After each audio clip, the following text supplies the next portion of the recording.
আচ্ছা, আজকে একটা গল্প বলি, হ্যাঁ? গল্প না, এটা হচ্ছে আমার সাথে ঘটে যাওয়া একটা ঘটনা।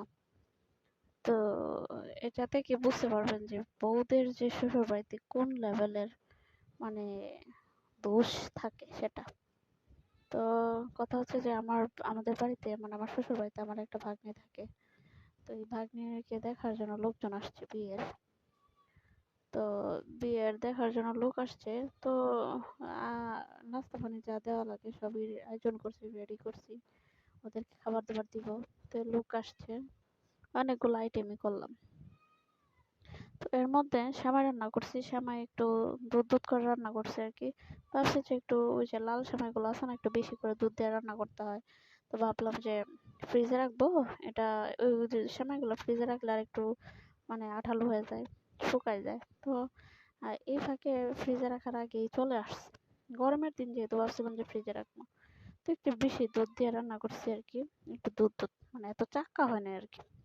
তো আর মনে করেন যে এটা হচ্ছে এমন একটা এলাকা মানে মূর্খর ঘরের মূর্খ সবকটা যা আছে সবই মূর্খ। জীবনে মনে করেন যে জীবনে যা না খাইছি তাই ওদের প্রিয় খাবার। মানে যত কামলা আছে সবই এলাকায় বাস করে। মনে হয় সবই কামলা, কামলাচোদা সব। একটাও ঠিক নাই। এদের খাওয়ানোর কোনো ডিসিপ্লিন নাই, চলার কোনো ডিসিপ্লিন নাই। মানে আমার কথা ওরা বোঝে না, ওদের কথা আমি বুঝি না। আমি যেটা খাই ওরা এটা খায় না, ওরা যেটা খায় আমি এটা খাই না। মানে আমার কাছে আমি যেটা মাইন্ড করি ওরা এটা কোনো কিছুই না। আবার ওরা যেটা কোনো কিছুই মনে করে না এটা আমি মাইন্ড করি।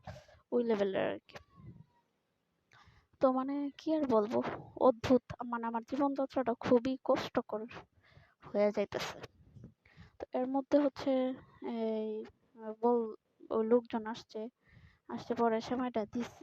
মানে এখন কি করব? ওরা চলে আসছে এখন সেমাইও দিয়ে দিছি। একটু দুধটা একটু বেশি হইছে মানে আঠালো হয় নাই। দুধটা একটু কম আরকি। তো এর মধ্যে মনে করো যে এই